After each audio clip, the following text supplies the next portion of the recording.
একই সাথে আছি তবু মনে হয় দূরে, কত কথা বলি তবু নেই যে সুরে, অভিমান জমে থাকে অল্প, এটা আমাদেরই গল্প, হায় এটা আমাদেরই গল্প।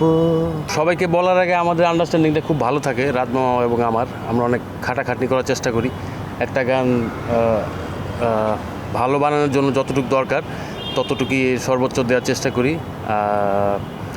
আর আমি ছাড়াও এখানে আরও দুজন মিউজিক ডিরেক্টর আছেন এই প্রজেক্টে। It is a long project, right? Marcel এবং আমাদের প্রত্যয় খান।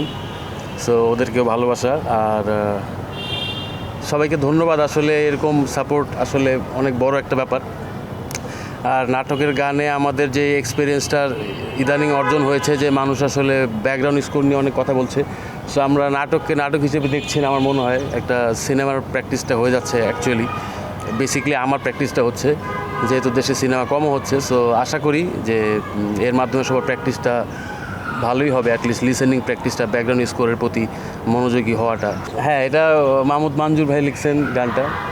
আর হ্যাঁ, আচ্ছা, আর আমি তো একটু ইমোশনাল হয়ে যাই গানের কথা বলতে গেলে। আজকে কয় লাইন? 2 লাইন আজকে। আচ্ছা, আমার সাথে কোয়ার্টিস্ট ছিলেন এই গানটাতে দোলা। আন্ডারস্ট্যান্ডিংয়ের ব্যাপার, আমি কতটুকু আমার মিউজিক কতটুকু যাবে একটা সিনেমাতে অথবা একটা নাটকে ইউজ করলে, সেটা অ্যাকচুয়ালি ডিরেক্টরের পয়েন্ট অফ ভিউ থেকে আসলে চিন্তাটা আসে।